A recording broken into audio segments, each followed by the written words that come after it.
Mas o fato é que o sistema religioso ele precisa de muitas regras, inclusive da lei, para valorizar os seus mestres e manter os homens presos a esse sistema que Jesus veio romper com ele. Por isso, o sistema religioso acrescenta ao Evangelho uma série de ritos e de práticas, inclusive do Velho Testamento. E, além disso, acrescenta suas interpretações e tradições para formar uma teia de doutrinas, de modo que temos hoje um verdadeiro Talmud paralelo ao Evangelho de Cristo. E da mesma forma que no passado, os líderes desse sistema religioso moderno querem dar a esse Talmud cristão a mesma autoridade dos escritos sagrados.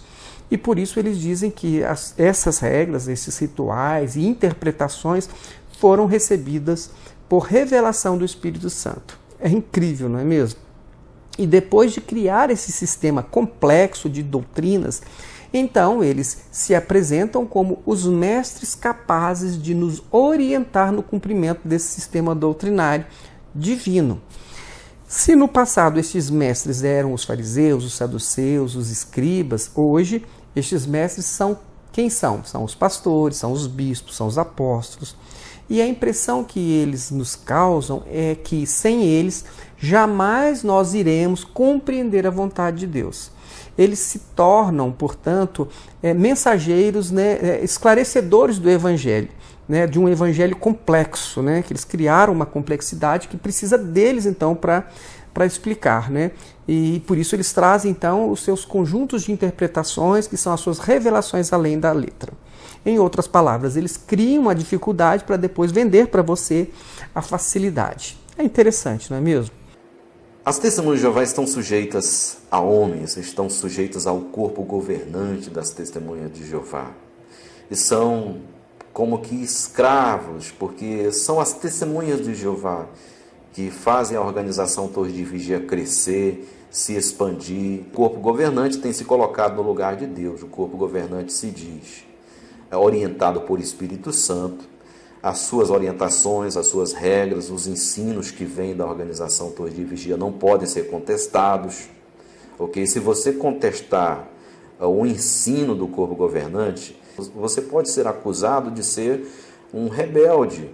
E se você permanecer nessa rebeldia, continuar contestando as instruções, as regras, os ensinos, as doutrinas, o que acontece, amigo, é que você pode até ser expulso, ser desassociado e chamado de apóstata. O corpo governante fica em um país de primeiro mundo, em salas com ar-condicionado, apenas dando ordem a milhões de escravos, milhões de pessoas que se arrastam pelas ruas, dirigindo estudos, conseguindo mais adeptos para que a sua organização aumente, para que mais trabalhadores possam ser acrescentados às suas fileiras. O corpo governante das Testemunhas de Jeová é um papado coletivo, mas é um pouco pior, porque se você é católico, você pode criticar o Papa.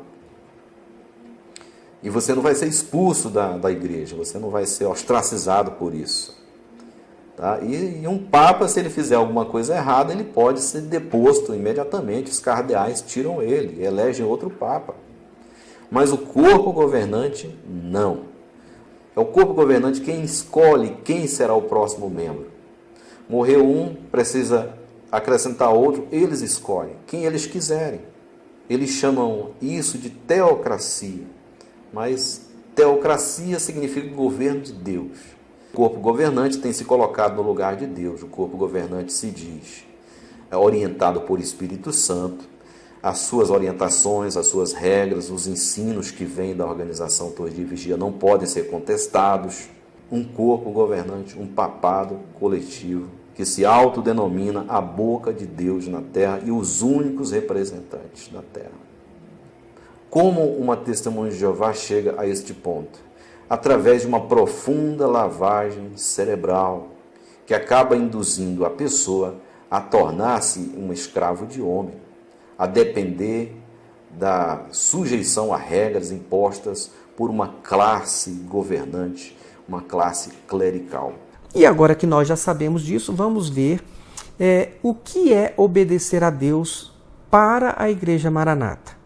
Bom, no meu tempo eu comecei a perceber que as pessoas consideradas fiéis a Deus da Maranata eram aquelas que eram assíduas nos cultos e nas reuniões da igreja, inclusive meio-dia, que faziam jejum de meia-noite até 9 horas da manhã, aos domingos, quando fosse orientado pelo presbitério, que participavam das madrugadas da igreja, que frequentavam regularmente os seus seminários, que faziam limpeza na igreja, que trabalhavam como voluntários nos manaíns, que atendiam às convocações do presbitério para evangelizações e outros eventos, que não questionavam as orientações do presbitério e dos pastores, que deixavam a família para participar das convocações da igreja e que eram dizimistas. Estas eram as pessoas consideradas fiéis na Igreja Maranata.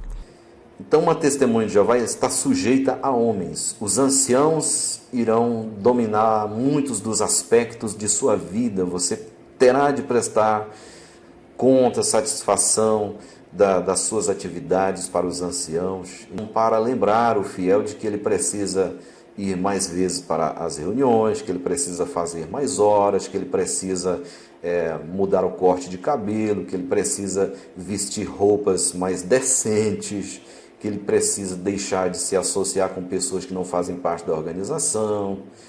Uma pessoa, por exemplo, poderia até ser humilde, honesta, verdadeira, devota em suas orações, misericordiosa e até mesmo amar como Cristo amou.